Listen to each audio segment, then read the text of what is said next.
It's the Go Gopher Podcast with Mike Grimm, episode number 199. I am Mike Grimm, voice of the Golden Gophers, and welcome back to the podcast. The Golden Gopher football team signed more than 30 players to their class of 2026 high school recruiting class this week. We'll get a quick recap of that signing class from head coach PJ Fleck, and then go in-depth this week about the players and the rankings with the man who follows it as closely and as well as anyone. Ryan Burns from Gopher Illustrated will join me for the breakdown. If you love recruiting news and insight, then this is the podcast for you. Our Go Gopher podcast is presented by alumni-owned Sunbelt Business Advisors and True North Mergers and Acquisitions. If you're a business founder planning to exit your business, start by contacting Sunbelt Business Advisors and True North Mergers and Acquisitions. Sunbelt serves more businesses up to $5 million in revenue than anyone, and True North M&A serves companies with revenues up to $150 million. Get a confidential, no-cost, no-obligation business valuation started today. Hey, make the most of your life's work. Visit sunbeltminnesota.com or tnma.com today. Longtime Gopher sports supporter Cub is also a sponsor of the Go Gopher podcast with Mike Grimm. In a hurry? Don't worry, Cub delivers. Get fresh meat, produce, everyday essentials, and more delivered to your door. Cub is the official grocer of the Golden Gophers and proud to support Gopher athletics for over 20 years. Shop happy. The Go Gopher podcast is also presented by onX Maps. Find out how to download the onX Hunt app for free by listening to the Go Gopher podcast. We're podcasting episode 199 from the Aquarius Home Services studio. We invite you to subscribe or follow the Go Gopher podcast. It's free to do so. You can go back and listen to previous Go Gopher podcast as well. Last episode, for example, we did the entire show from the 2025 Gopher Football Turkey Drive. This week, it's more Golden Gopher football. We dive headfirst into the class of 2026 high school recruiting class. A quick hitter with the head coach, and then in-depth with Ryan Burns. That's all straight ahead. I'm Clay Geary, walk-on turned scholarship wide receiver for Gopher football. And I'm Ben Utek, U of M alumni, Super Bowl champion, and Tony Dungy Uncommon Award winner. We understand championship culture, which is why we're part of the True North family of companies. True North invests in only elite teams, like the champion team at Sunbelt Business Advisors, Minnesota's largest seller of companies. To learn more about True North and our diverse family of independently owned companies, visit TrueNorthEquityPartners.com. With PJ Fleck, it's like Christmas Day, 31 or so new presents under the tree. How do you like what you see? Well, I love what we see. I really do. It's a lot of work put in by our recruiting staff, our player personnel staff, our coaches. There's just a lot of tireless work that goes into all this, and it really is like Christmas morning, because it's this morning by 9 a.m. you're all done, and now you got a bunch of new players, and now the process for 26 already starts with them. Got a lot of players coming early, a record number coming early, which is really big for us. But I thought we addressed a lot of issues that we needed to be able to address. Yeah, and from that standpoint, from a need-based standpoint, did you have some idea of where you wanted to hit, and do you feel you got that accomplished? Big, physical, fast. I think that's where we wanted to go with, just depending on where that fits in different positions. But I also we're really proud of, we're going to have 9 guys, one multi-state champion, but 9 guys that have won state championships or competing for the state championship, that know how to win championships, and also multi-sport players who compete year-round in different sports. So that was really, really important to us as we continue to build this. It's all about fit and selection, as you know, not recruiting, especially in this portal NIL world and agents and all that other stuff. So these are a bunch of young men who really, really want to be Gophers and have seen the program for exactly what it is and fit, and then selected us. From that standpoint, how hard or how much do you have to work on threading that needle of how many high schoolers do you want to take? The portal is coming up, and roster management from that standpoint. I think it's really important. It's a balancing act. It's fluid. It's not 100%.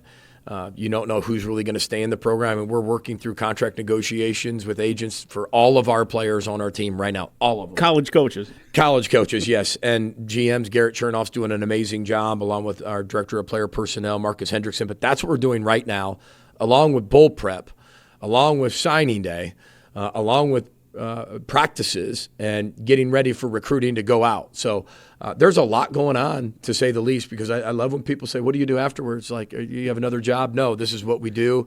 It's like drinking out of a fire hose right now, but it's so many positive things going on. Top 3 kids in the state of Minnesota are Golden Gophers. that was the point when we got here. Again, it's not just right now, it's again and again and again. Not only that, the top kid in Wisconsin, the number 3 kid in Wisconsin, and the top kid in the state of Indiana. It's a lot of the cultural sustainability. This is what we said is coming to fruition because, a lot of these young people were at our little kids camp, and they're 8, 9 years old, and now they're signees. That is why we decided to do the kids camp. How are you going to generate young Gophers to grow up Gophers and be fans of Gophers? You got to start early. Now, that's a heck of a risk because you might not be here in 9 years, but now we are, and getting kids who are actually at our kids camp, which is really exciting. We mentioned those top three kids in Minnesota, but I look at this class, I see several from Pennsylvania, a few from Arizona, California, 2 quarterbacks, Illinois, Georgia, your usual spots. This is a national class. It really is, and I think one of the greatest accomplishments is Brady Palmer, the quarterback that's committed to us and just signed with us. A California kid was committed to Cal. Cal made a change. A lot of Cal commits decommitted, looking for other homes. He was at the Wisconsin game in the snow globe, a California kid, and I FaceTimed him today, and he is palm trees, sunshine, beautiful high school campus, and he still came here. So you talk about recruiting. That was awesome. It could have went one of two ways, Grimmy, and he signed. Yeah, that's awesome. And what a day that was, by the way, getting Paul Bunyan's axe and that euphoric fourth quarter where it was pretty apparent that the Gophers were going to win the game, and there were sing-alongs. Were you on the sideline thinking about singing along to Piano Man? No, I didn't hear anything. Truly, because the only time I was okay is when we got our last first down, and now we were going to downtime. Right. And some people were like, why is he calling a timeout? 1, I wanted to extend the feeling. 2, you can't take them with you. But 3, we had to get everybody organized for victory because everybody was going nuts. And I had to make sure that we got that victory all set, and we only had to do it twice. Yeah, and you got the axe here in Minneapolis again for another year. Well, big day today. I know you're excited, and it's really a culmination of, for some of these kids, like 3 or 4 years, right? It really is. This has been a long recruiting process. I mean, Andrew Trout was committed about 2.5 years ago. It feels like I've known Andrew Trout, and he's been part of our program for years, which he really hasn't. He's been a recruit. Now it's finally nice to have Andrew Trout here. And, when Andrew Trout graduates, I'm going to know that kid for almost a decade. That's pretty incredible when you kind of look at it. So really excited about the class. Can't wait to tell everybody about it. All right, very good. Thank you, and congratulations. Thank you, Grimmy. Heck of a year. We'll see you at our bold destination, wherever that happens to be. And row the boat, Sky Go Gophers. And thank you again to all of our fans out there to create the experience for the home field advantage for that 7-0. It means a lot to us. Thank you. He is PJ Fleck. Plain to white bear, cops in the air, freshly baked roast bean casserole, ham with a glaze or marinade, stuffed roasted bird, cook, brew and stir, all the cheeses and the fixins, beers and wine, spirits and drink mixes. Happy, happy, happy, happy shopping. Happy, happy, happy, happy shopping. This season, don't just shop. Shop Cub and shop happy. Holidays. Shop happily, shop blissfully, shop Cubily, shop happy. More episode 199. It's As We Talk, Wednesday, National Letter of Intent Signing Day. We are on campus, and with Gopher Illustrated, he is Ryan Burns, joins us here. And first of all, this culmination of your work of following high school players and talking to coaches and evaluators and all kinds of stuff. This is kind of like Christmas for you today. It is. It's Christmas, I think, for the Gopher football staff, myself, a lot of the fans as well. For some of these kids, like, say, Forest Lake's Howie Johnson, I've known about Howie Johnson for 2-3 years. Yeah. So now to know that he is now signed, sealed, and delivered to kids such as Josiah Dozier, who flipped to Minnesota this morning, and when they were able to get his signature. It's a culmination of everything. It's that present that's been on your list for a very long time that you were hoping you were going to get. Yeah. But then you also have the mystery one underneath the tree, and you look at your sibling, and you're like, is that for you? Yeah. Is that for me? Who's it for? That's for us. What'd they get us? Exactly. Yeah. So, yeah, it is definitely Christmas, and welcome to the new college football calendar, too, where we're just 72, 96 hours removed from the Axe staying in Minneapolis. Yeah, which was one of the great. I get it. The team was 6-5, and it's not going to be a playoff team. All this stuff. But I thought that was one of the great atmospheres we've seen at the stadium, given the snow globe nature of it. You beat a rival. There was just, and maybe it's just me because you love beating Wisconsin whenever you can. Yep. But there seemed to be this euphoric nature at about the 10-minute mark of the game in the fourth quarter, where they're not Wisconsin is not going to be possible to win this game the way they're operating here. The Gophers are going to win this game, and they're playing music. People are singing along. Touchdown, and it's a snow angel. I just thought it was great. Yeah, the moment the Jamison Gears touchdown happened, I think everybody in the stadium, the 40,000 that showed up and that stayed there, especially students were amazing. Well, they've been amazing all year. And that's, again, I don't know how to kind of put this and articulate this any other way, that when I was a student here 15 years ago, 10 years ago, I mean, the student section wasn't that. And now you look at what they are, where they're here every day, they're here every game, and and even 30 minutes before the game against Wisconsin, again, that entire student section, both levels, was full.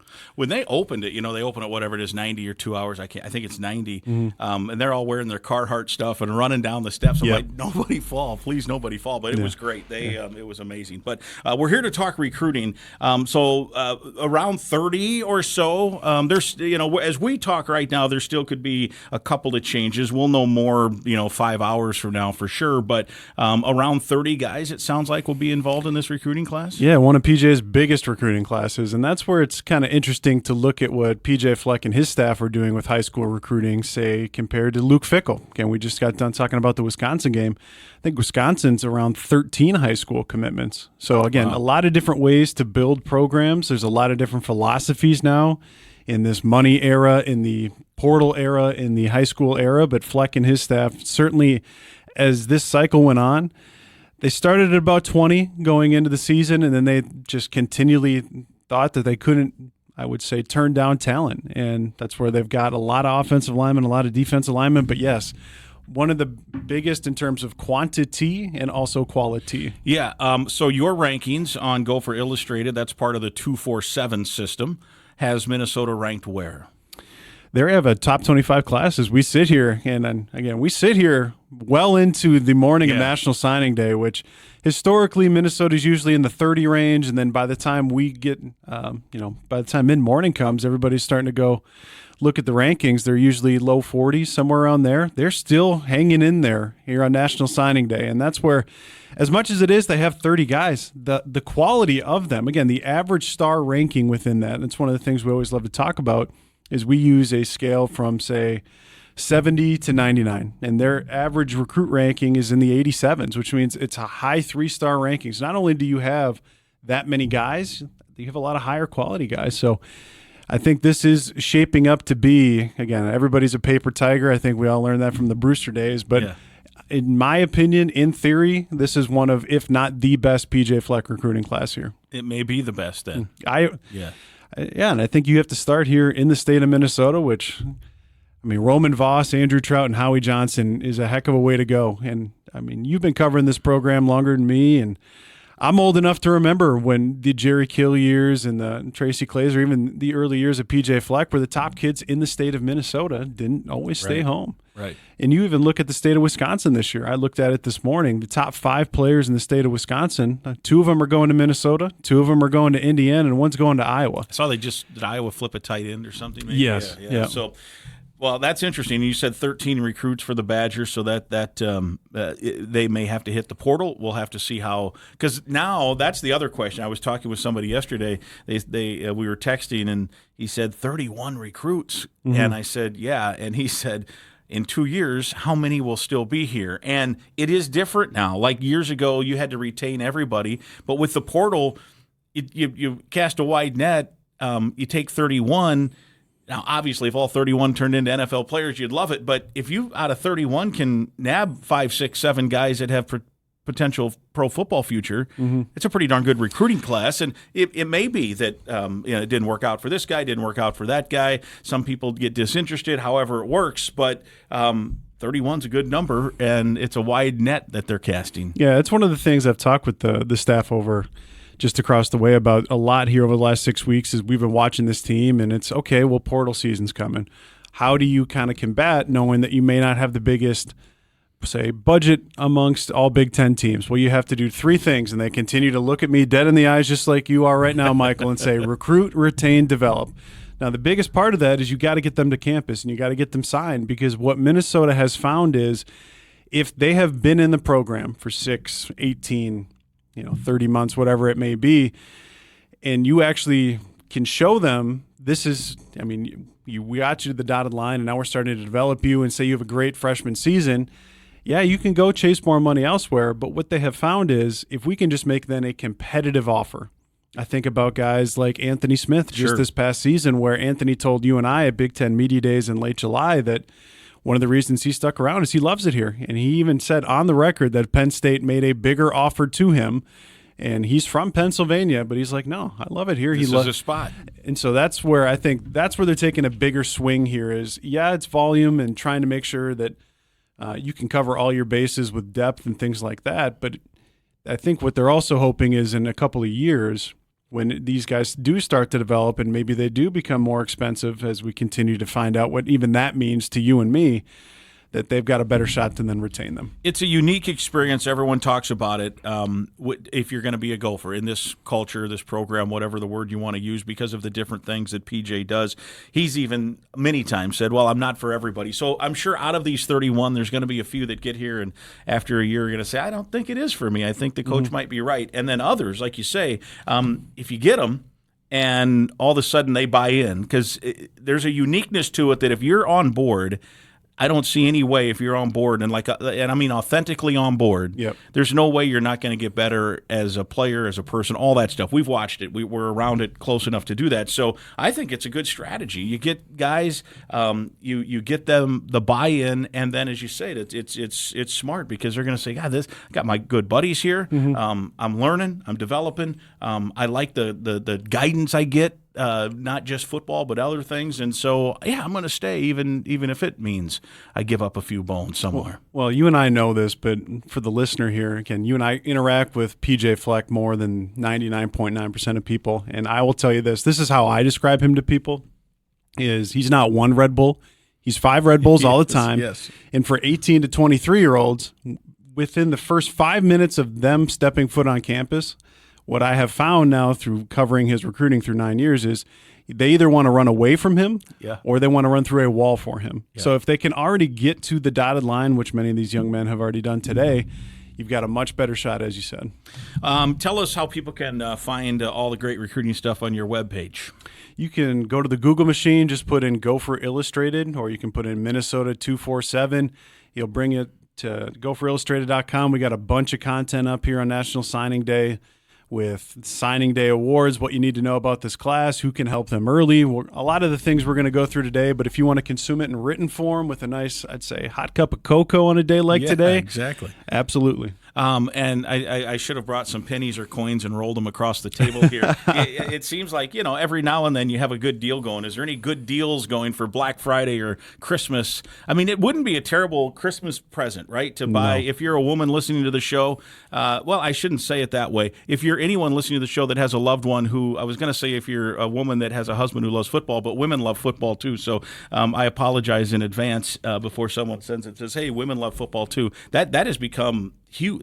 Yes, that is a deal. So whoever it is, if they love football, that wouldn't be a terrible Christmas present to buy somebody this holiday season. But do you have any specials or deals or anything going right now? Yeah, we do. It's 50% off at gopherillustrated.com. So that's where I'm on the message boards every single day. Again, I know a lot of different things about Gopher football, and there's only so much time on this podcast. So especially with transfer portal season coming up, the bowl game, roster retention, which PJ Fleck and his staff have spent I don't know how many countless hours starting to, and this is now the reality, Mike, is negotiating with the players, negotiating with the players' agents, trying to figure out who's going to come back. You're starting to see some announcements off of that. So there's a lot of great things heading over at gopherillustrated.com. All right. And then you also have the Gridiron Radio and the Pair and a Spare. Yes, Pair and a Spare podcast with Justin Gard. And again, you and Justin Gard are just an old married couple from sitting between you two for so long. Yeah.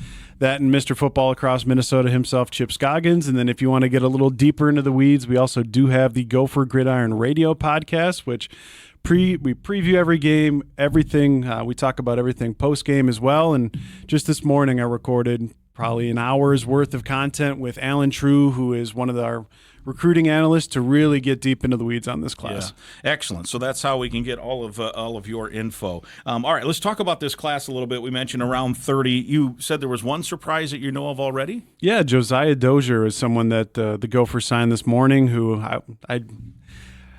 This is one of my favorite phrases, and I think a lot of people have heard me say it before, but in recruiting, things are always very fluid, Mike, Yes.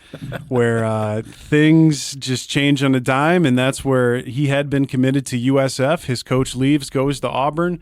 Sounds like maybe the coach was a little bit indecisive. This is a young man that had taken an official visit to Minnesota during the Purdue win. Hit up Minnesota. Minnesota said, absolutely, let's get you to the dotted line. And so they're able to add another 6'2" receiver this morning. He's a receiver. I was going to ask what he was. I don't follow it, obviously, like you do. I have enough trouble remembering who's currently on the roster. Yeah, trust me. Might be on the roster, so it's fun to hear some of these surprises. So I don't know a better way to do it, but let's just run through many of these guys. We'll get a little Cliff's Notes scouting report from you. You can tell us what kind of player they are and maybe how they project here. And we'll start with those three. Number 1, 2, 3 from Minnesota. And I think the Gopher Illustrated folks, the 247 folks, have Howie Johnson as the number 1 recruit in Minnesota. Tell us about him. Yeah, Howie's a guy that I remember seeing heading into his sophomore year. I think it was at a prep Red Zone Minnesota camp, and I was just blown away by the way that he was going against kids 2 years older. Very, very strong kid, very tenacious kid. And now as he culminates his Forest Lake career, he sets the I believe it's the career record for sacks and tackles for loss combined. And he is someone that is also an outstanding track guy. It's one of the things we always look for in the ranking process is, are you a multi-sport guy? I can see what your tape says, but if you're a lineman, do you throw well? If you're a skill guy, how are your times? And that's where Howie is strong like bull. It is the best way I like to describe him. I think if everything goes well for Howie, he redshirts, and then he is the interior pass rusher that I think Minnesota's been looking for a duration of the Fleck era. So he projects inside, not edge. Yes, I think he's more of a 3-technique defensive tackle guy. Roman Voss, Jackson County Central. I think many thought that might be the jewel of the whole thing when you're going head-to-head with the Alabama Crimson Tide and you win that recruiting battle. Mm-hmm. I can't argue that that's not the jewel of the whole thing right there. I think when the Gophers first offered him as a sophomore, and if you were to ask the people around Jackson, Minnesota, they would have scoffed at you. That he was coming to Minnesota. That he would have ever ended up at Minnesota. It's one of the great recruiting victory stories for Fleck, where that it was a part of the part of Minnesota that I think there was a lot of strong connections to Iowa and Nebraska. But as the recruiting process continued to unfold for him, and Minnesota continued to put in a ton of effort. We're talking PJ Fleck, offensive coordinator Greg Harbaugh, tight ends coach Eric Kaler. He will be a tight end here at the University of Minnesota, not a quarterback. Same thing, Caleb DeBoer and Ryan Grubb at Alabama were recruiting him for. And again, not only is it you beat Bama legitimately, and I can tell you, I've seen the text messages and the screenshots behind the scenes. They were very upset that he chose Minnesota. It's something to where you don't often see that type of 180 in recruiting, where it's probably not Minnesota, but then they just keep putting in the work. And again, the Voss family is a very athletic family. Again, from what I think his brother Rudy did at South Dakota State, his sister I think is now the all-time kills leader in the Northern Sun. Volleyball? Yeah, for volleyball. So, I mean, there's a lot of great athletic prowess in that family, just culminated with another state title. He is someone that you can use in the slot, out wide. I think even as a wildcat quarterback. Tyler Warren. Yeah, and you think about Jamison Gears leaves, Drew Bibber leaves, Frank Bierman leaves, and Minnesota needs to find a way to get more athletic as an offense. I think Harbaugh would be the first to tell you, and that's where Roman Voss, the moment he steps foot on campus in June, objective number 1 is get him ready for game 1 against Eastern Illinois. Playing as a true freshman. Yes, absolutely. Yeah. All right, how about Andrew Trout, Rocori, Minnesota, or Rocori High School, Cold Spring, Minnesota, number 3 ranked recruit in the state? If you're asking me, and again, I'm big fans of Howie Johnson, I'm big fans of Roman Voss, I think Andrew Trout, to me, is my number 1 on my own list. I think Andrew Trout is the best offensive line in-state prospect since Greg Johnson, and I think Greg Johnson, after next season, is going to be playing in the NFL. Mm-hmm. So I think for Andrew, it's unfortunate for him that he dealt with injuries as a junior, but the way he looks and the way he moves doesn't often come to Minnesota. I'll tell you that right now. When you are 6'7", you hold 300 pounds like you look like you're 230. I wish I could hold 300 pounds like that. I would eat very differently. I can assure you of that. But it's also the way he moves with the arm length. And again, I don't pretend to be Mel Kiper with things like that, but I've seen Andrew Trout now since he was a sophomore, and it's been over 2 years. I feel very, very confident that he gets through a redshirt season, and then he's someone you pencil in at right or left tackle for the next 3 or 4 years. Yeah, a little like Nathan Roy did, right? Correct. Redshirt 1 year, and now he's a starter, and he's going to be exactly like that. Assuming, again, retention, all this stuff, assuming Nathan Roy's back, he's going to be a 4-year starter here. Correct. Yeah. And I think that's the type of ceiling where, again, we've seen guys like Ariante Ursary at tackle. I think he has an Ariante Ursary type of ceiling. Again, I know that he may not be the highest ranked from the 247 overlords in this, but I feel very confident in both the floor and the ceiling of someone like Andrew Trout.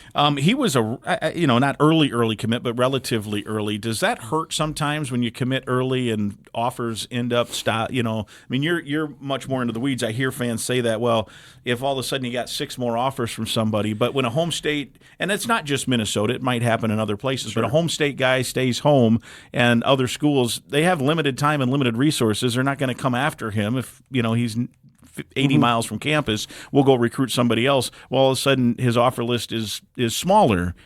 Is that? I get that all the time. That's one of the questions I deal with all the time. And sometimes it forces, I would say, the rankings people, if, say, a kid's committed to North Dakota State and then Minnesota, Iowa, and Wisconsin come in, okay, well, what are we missing that these Big Ten schools are seeing? And that's where you might see a rankings adjustment. But I think for someone like Andrew Trout, I think it's more of his injury history. His junior year may have hurt him. Now, I think Minnesota would say that was one of the best things that ever happened to him because they were able to keep him then and not have the Ohio States come in and watch him. But even like someone like Howie Johnson, the Gophers were his first and his only offer. And that's not to say he didn't turn down advancements from other rival schools, but regardless if you are in Horace, North Dakota, or if you're in Eden Prairie, Minnesota, in this day and age, if you have good tape, these schools are going to find you. 2 quarterbacks in this class. That is a little change up from what I think has been traditional. The first guy that committed was Owen Lansu out of the state of Illinois. Tell us about him. He's someone that I remember watching live going into his junior season. He came here for a camp. The Gophers offered him. He took it immediately, had a good junior season. I mean, he even traveled on his own dime to Charlotte last year to watch the Gophers beat Virginia Tech. I mean, that's how all in he's been for a very long time. Now, the unfortunate part for him is he didn't start the season great, and then he got injured. So he didn't have a ton of senior tape. When he did return, he had one of the best stat lines you'll see there in Illinois, where he's 15 of 19 for 400 yards and 4 scores. But he is someone that, to me, is a lot like a Tanner Morgan type of take, where the physical intangibles aren't going to blow you away, but the hope would be, for as much as Harbaugh likes to put on his quarterbacks, the mental workload is something where he can adjust here quickly, and he's going to be here in January. And then a late add, so to speak, at that position from San Diego, Brady Palmer. Was he at Cal, previous commit to Cal? Correct. Tell us about Brady Palmer. Yeah, that's a blast from the past from when I heard that Minnesota was going to get him on an official visit for the Wisconsin game, where the kid from San Diego wants to be a Gopher when he sits in the stands for 4 hours to watch that game and then ends up committing and saying, yeah, the snow does not deter me, Mr. San Diego. So Greg Harbaugh had, when he was going through his evaluation process back in May of 2024, went and saw him throw live.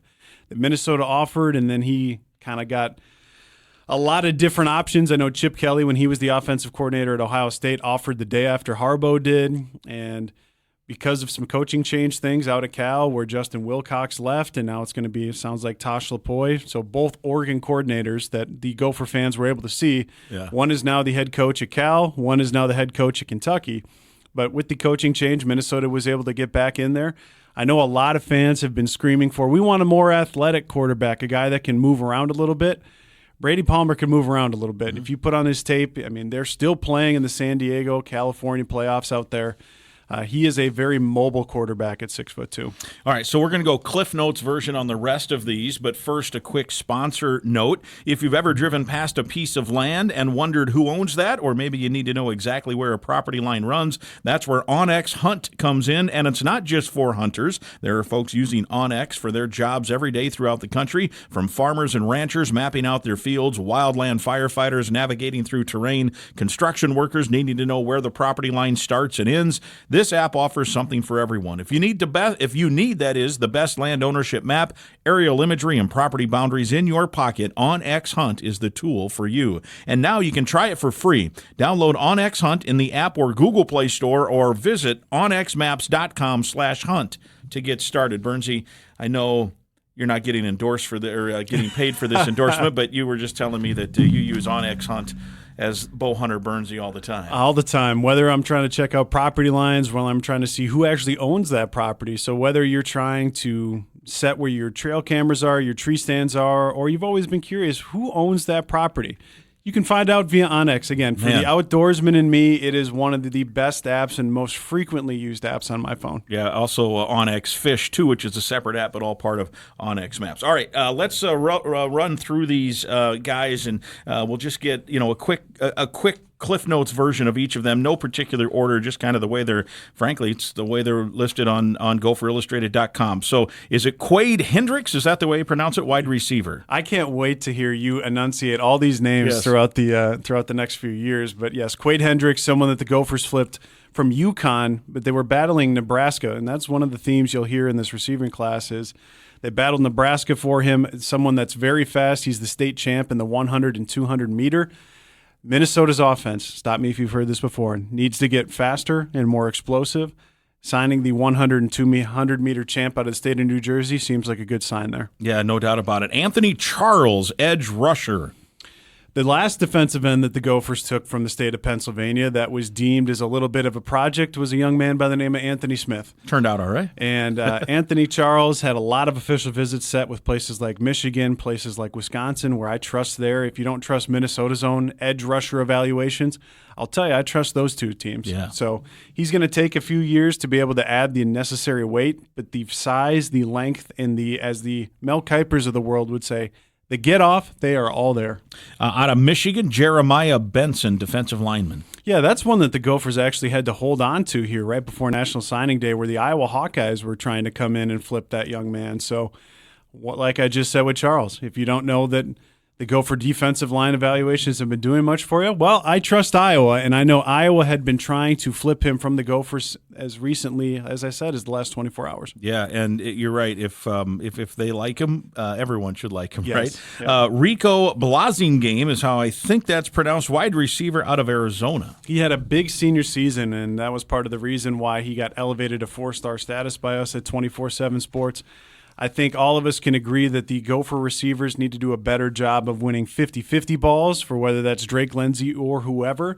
And that's where at 6'2", the hope would be that when Blasingame gets here over the summer, hopefully he can push for playing time. And then one of the highest-ranked star guys in terms of, again, the number at the end, whatever the point, whatever. Aiden, is it H? Yeah. H out of Indiana. Yeah, you're such an elite enunciator. Is there, that right? Mr. Grimm. Yeah, H. Yeah, if you talked about defensive side of the ball, he had a historic season for his high school where he had something gaudy like 25 sacks, 33 tackles for loss, somewhere in that range.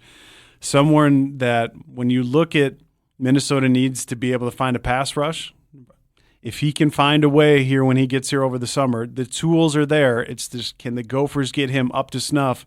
And you can be able to see him bend the corner like he did all fall. Justin Hopkins, defensive back, Nashville, Tennessee. Yeah, he's got one of the most gaudy offer lists among the class. He had 40 offers. 40 offers. And even after he committed to the Gophers in the spring, you saw places like Tennessee, Wisconsin try to circle back around on him. He stayed loyal throughout the entire time. I think he'll probably start at corner for Minnesota, could play some safety, but a much-needed injection in terms of talent into that corner room. You mean start positionally, not necessarily be like the starter this fall. Yes. Just to clarify that. Thank you. Doesn't mean he won't start in the fall. Who knows? But he's going to get his first crack at a position at cornerback. Ryan Estrada out of Texas, a running back. And I think he's the guy you were telling me about a week or two ago that you loved his tape. Oh, I do. I mean, I think we talk about Roman Voss playing as a true freshman. I think Ryan Estrada plays as a true freshman. Why? Because he has a skill set that the Gophers don't currently have, where he played for El Paso El Dorado. It's just 5A Texas football, and he ran for 15 yards a carry the last 2 seasons in 5A Texas football. He is very, very fast. Minnesota loves to go to the tunnel screens, the bubble screens, and they love outside zone. I think about one where Darius Taylor couldn't exactly unhitch the wagon in Wrigley Field. Ryan Estrada, I can guarantee you would have taken it to the house. He is very, very fast, and we're talking about a Gopher offense that needs to get faster. The moment Estrada gets on campus here this summer, number one priority for Jaden Everett, get him ready to play as a true freshman. He'll come in the summer, not in the January term. Correct. Okay. Gavin Meyer, offensive tackle, Janesville, Wisconsin. He is the number one ranked offensive lineman in the state of Wisconsin, and then considering the Gophers have the number one already, as we talked about already, Nathan Roy starting at left tackle. Ashton Beer starts for them at center. It's fascinating to see Luke Fickle and in-state recruiting for them right now, and that's where a lot of people thought that kid was going to go to Madison. He's from the area. The Gophers were able to show him that they are the better option back in the spring, and even with the Badgers knocking down his door for many months, he stayed true to the Gophers. All right, that's a good get, no doubt. Aaron Thomas out of Phoenix, another offensive lineman, and that was a relatively recent commit. Yeah, he used to be, or he was over the summer. He committed in June to Ohio State. And then things I think there was a mutual parting of ways. And I think this also completes now the Phillip Daniels trade, where the Gophers he trade. He was the player to be named later. He was the player to be named later. So the Gophers get a high upside offensive lineman, hopefully to develop. But yeah, not a place they've gone to often. Mountain Point, Arizona. 6'7", 300 it says here. That's a good size high school lad. Yeah, there's a reason why the Ohio State Buckeyes were he was committed to them for so long. Tight end Gabe Weaver out of Country Day in St. Louis. If things go well for Gabe Weaver, he is the next pass catching tight end here at the University of Minnesota, and that's where he's a 6'5", 220-pound receiver type for his St. Louis. Again, I know you are the king of St. Louis. You've told me this so many different times. Our guy Chops is the PA announcer for Country Day. Oh, that's so funny. How about that? Yeah, Gabe Weaver. Nobody knows who Chops is, but you and I do, yes, and that just made my morning, Mr. Grimm. That did. So, yeah, pass-catching tight ends, probably going to need a year or two, but hopefully can stretch the seam for Minnesota. Lamont Hamilton, another Wisconsin kid, listed here, athlete, 6', 170. Yeah, he's the top 3 player in the state of Wisconsin, someone the Gophers offered back in January and then circled back around on this fall. He is a great dual sport athlete down there in the southeastern part of Wisconsin. I remember that the Gophers offered, and then the next day he dropped 39 and 40 points at a high school tournament down there on the basketball court. So Someone that is going to start on the defensive side of the ball, not start for next season. Yes. I need to clarify that. But he's a corner safety type. Hudson Dunn, linebacker, Arizona again. He reminds me a lot of Emmanuel Carmo, and this was he represents a really big recruiting win for Minnesota, where the Gophers beat out Oregon back when he was still going through he just came off a visit to Oregon, just came off a visit to Minnesota, decided that Minnesota was where he wanted to be. So when you think of Hudson Dunn, think of probably an inch or two smaller Emmanuel Carmo type, very explosive player. Before I get to the next one, there's been a few in Arizona. Is that a new hotbed for the Gophers to hit? Is there an assistant coach with connections there? What's happening there? I think just a lot of the kids around the country now want to play in either SEC or Big Ten football, and that's not a knock on Arizona or Arizona State and their respective conferences, but I think for many of these kids now, they know that Power 4 isn't Power 4 anymore, it's Power 2. And so when a Big Ten school like Minnesota can go into areas where there aren't any Big Ten schools in the state, they're finding that they're having quite a bit of success. All right, back to Pennsylvania, linebacker Angel Luciano. He is, to me, the throwback Mike linebacker of this class, where he wants to get downhill, he wants to smack you right in the mouth, and then he wants to do it again on the next play. So the Gophers were able to beat out quite a few schools for him as well. And again, Sori Marin's recruiting seems to be going pretty well here in year one. I would think a positional coach named Mariano Sori Marin would be able to talk a guy named Angel Luciano into playing for him. think that's an astute observation, young man. Jordan Lampkins, a safety, it says here, Bolingbrook, Illinois. But it seems like every time, well, it isn't every time, but every other week in Big Ten play when I'm filling out my boards, Bolingbrook has placed a kid somewhere in the Big Ten. Gophers have had some Bolingbrook kids over the years. Yep. Looks like they got one here in Jordan Lampkins. I'm trying to remember, was it Antonio Chanot was one of the ones? I don't think he was. Okay. Who were the twins? I think were the Huffs from Bolingbrook? I can't remember. Jacob and Julian Huff. Again, maybe. This is the type of is reference. That right? I'm just. It might be. I'm throwing that out. I think you might be right, but either way. way. We've had some Bolingbrook kids here, though. Yes, and Jordan Lampkins is a guy that I know Danny Collins was incredibly high on back in April and May. They offered him, love his track stuff, and then they watched him as a senior, and I think they know he's going to be a little bit more raw than maybe some of the other defensive backs coming into campus, but the physical tools that they have to work with, they are very excited about. All right, we stay as a safety, and we go to Iowa, Waukee, the Des Moines area, Tavion White. Yeah, someone that the Gophers just flipped from North Dakota here, and I think this is one of those takes where you think about back in the day, the days of gray shirts or even preferred walk-ons.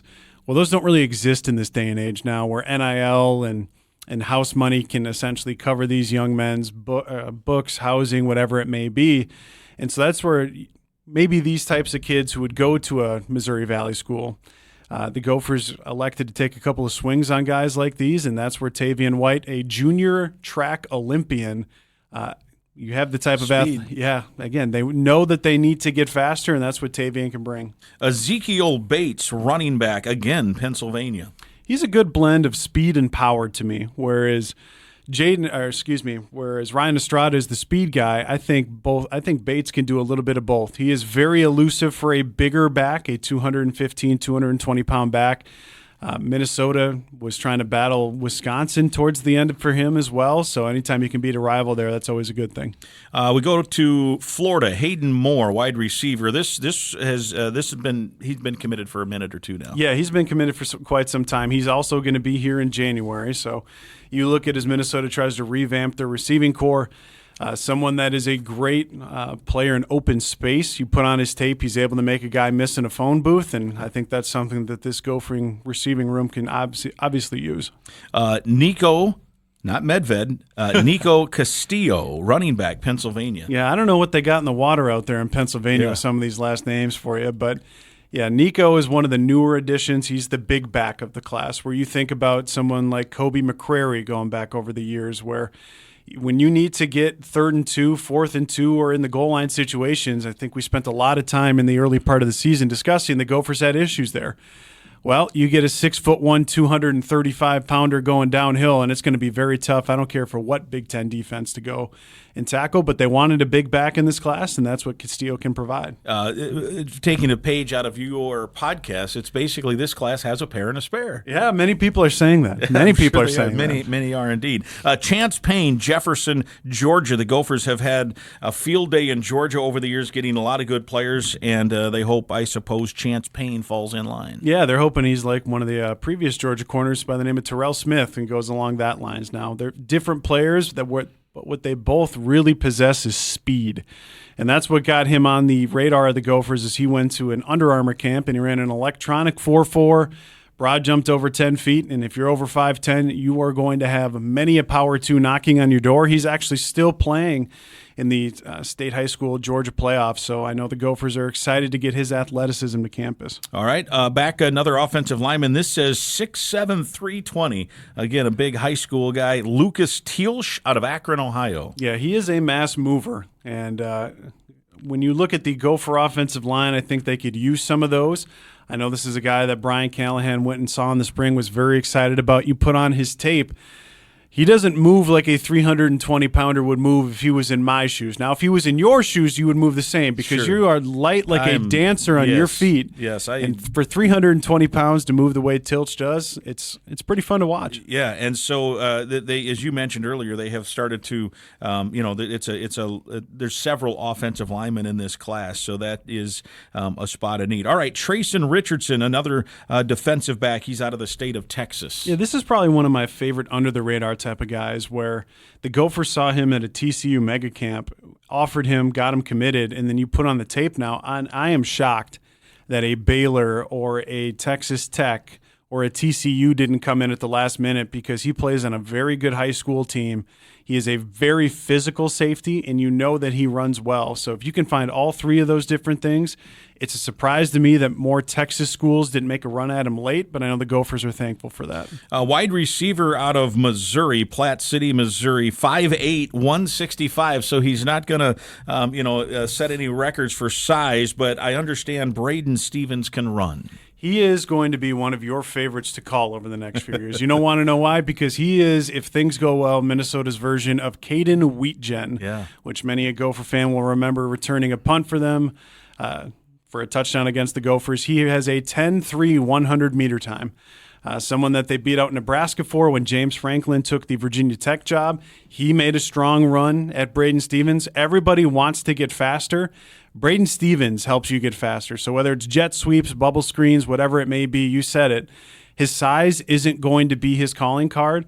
But if you can find him green space, he's going to win the foot race. He'll run away from people, no doubt. All right, defensive lineman, 6'3", 260, Josiah Anansi. You tell me. Thank you, Yep. Anyansi. Yes, sir. Yeah, it's unfortunate for him. Out of California. He tore his ACL in one of the first couple of games this year, but he's someone that projects on the inside. I know the Gophers love his pass rushing ability, and you always want to take as many pass rushers as you possibly can. All right, let's talk about an interior offensive lineman, Beckett Schreiber, Madison, Wisconsin. Yeah, that one's a little bit interesting where he committed to Washington State, Jimmy Rogers, over the summer. And then the Gophers come in with an offer in October, and then the number 2 team in the country, the Indiana Hoosiers, they come in with an offer. He takes a visit there, and he decides between the two schools that he wants to come to Minnesota, wants to come up 94. The Badgers not getting involved, but the Gophers and then the number 2 team in the country get involved.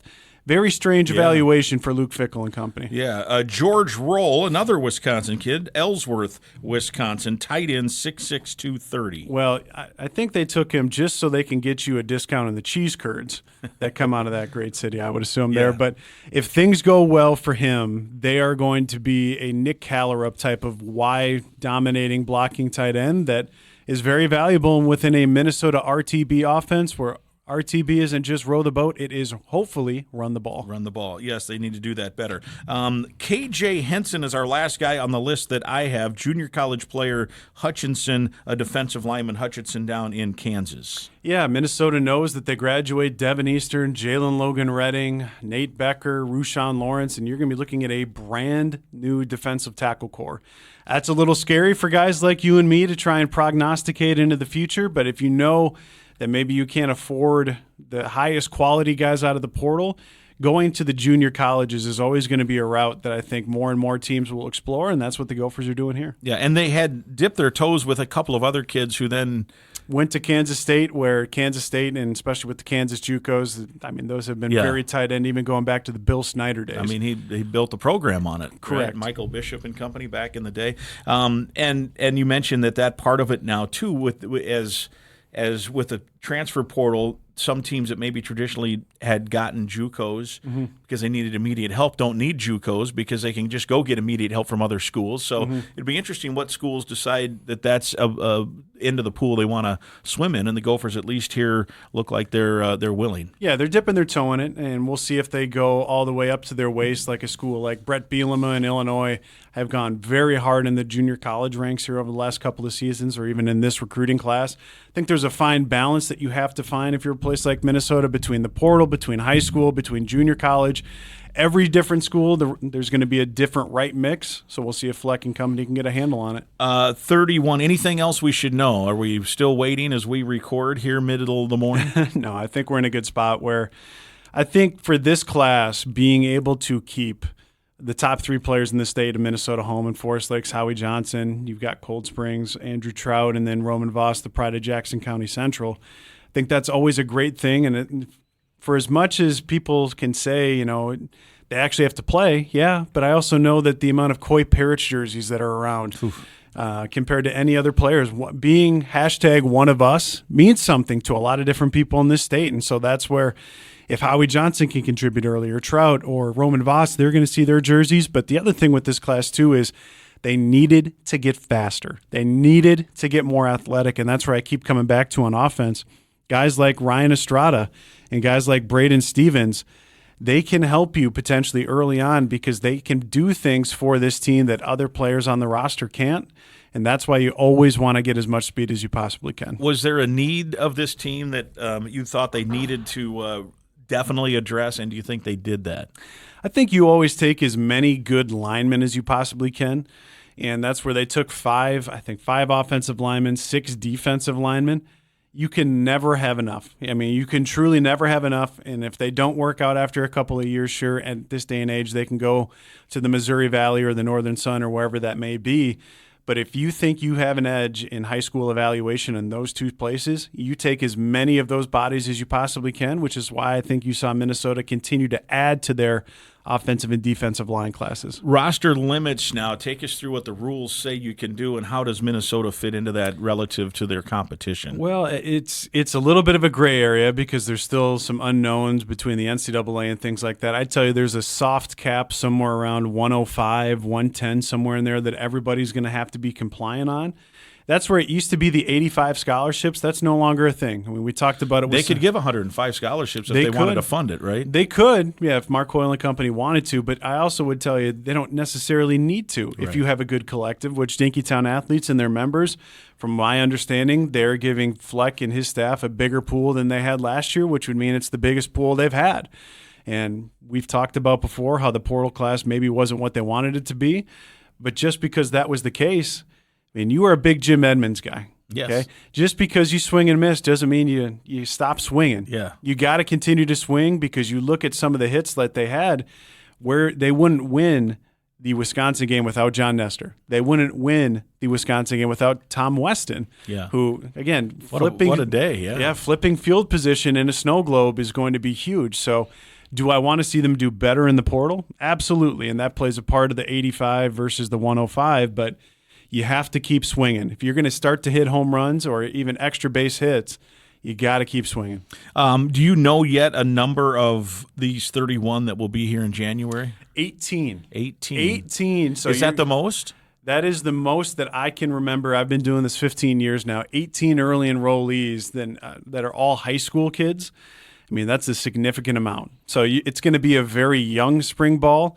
There will be some transfers intermixed in there, but I mean, this is, like we talked about at the Open, I think one of, if not Fleck's best recruiting class. Now it's going to be how do I adjust from playing against high school kids to actual Big Ten athletes. It's always a transition period, and then you're going to hear you and I say the phrase, they're drinking out of a fire hose. Yeah.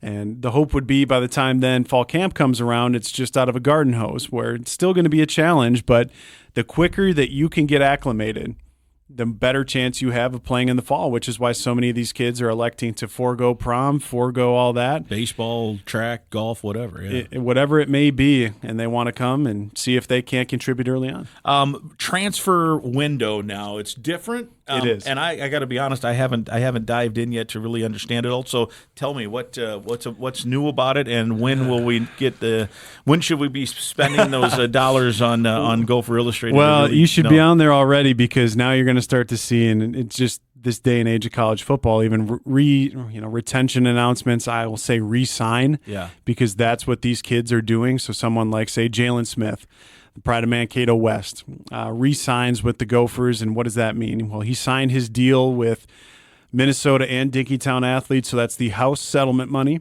that all of these different programs have across Power 4 football. That's $14.5 million that the Gophers have to pay players on top of whatever their NIL is.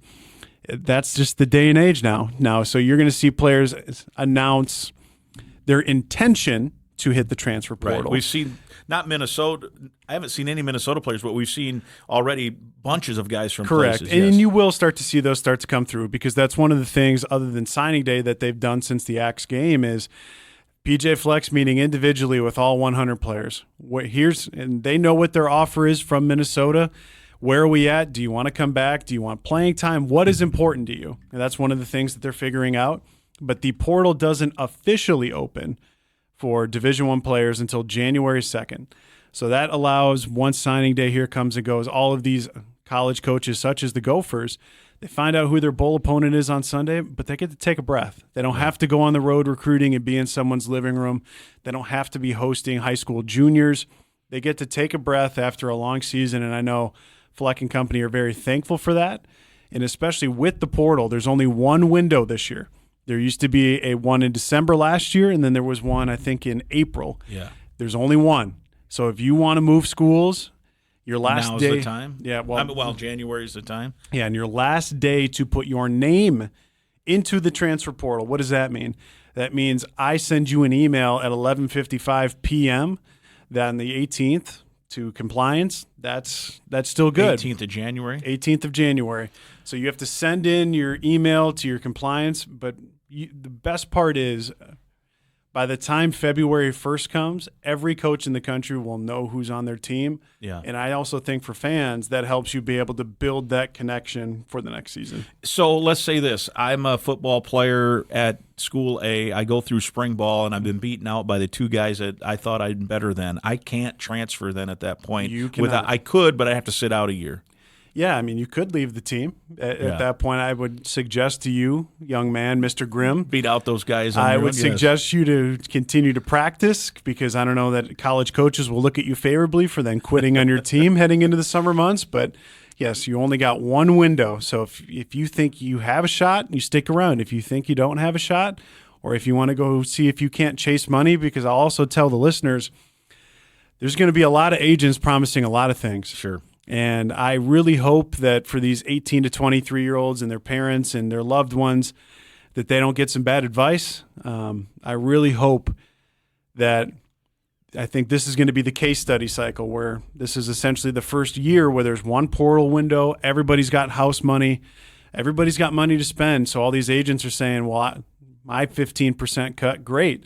I'm going to tell you we're going to promise you the world. Yeah. Well, if I promise you the world and then I only give you just a little slice, that's not going to go really well for me, if short-term or long-term. So I just really hope that these young men do what's best for them and not just what's best for their pocketbook. All right, GopherIllustrated.com. How do they follow you on the Twitter machine? It is Ryan Burns MN, all one, or you can just put in Ryan Burns Twitter. Unfortunately, my big mug usually pops up. Again, I got a face for radio and a body Sometimes for... I just go to that just to see your picture. You know, well, I want people to know this. Every time I see Mr. Grimm, he looks at me and he says, you got a face for radio and a body for podcasting. And I say, Michael, I don't disagree. You're my media mogul, man. You got it all. Podcasting, web pages, radio shows, and you're on the Go Gopher Podcast with Mike Grimm. What more would you want? Nothing more in my life. Well, I know it's a busy time. I know it's a busy day. And for you to spend some time with us, for our loyal listeners, we appreciate it, man. Thank you. Thanks for having me on. There he is, Ryan Burns. It's episode 199, the Go Gopher Podcast. My thanks to Ryan Burns from GopherIllustrated.com, from Gridiron Radio, and from Parent a Spare, a true media mogul. Go find him at all of those spots. We appreciate his time during a busy week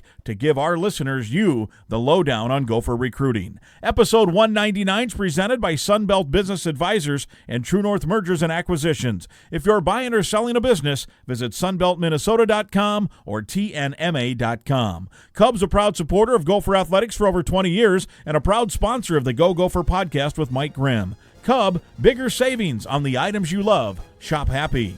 And OnX Hunt also sponsors our show. Happy hunting from OnX Maps. Again, I'd invite you to listen to past podcasts, and please be sure to click that subscribe or follow button to the Go Gopher Podcast right now. It's free to follow or subscribe and free to listen at any time. And please share the link to the podcast with others so they can subscribe and listen as well. And if you enjoyed our podcast this week, please let us know with some positive feedback on your social media channels. A like here and a like there goes a long ways. We'll talk again next week.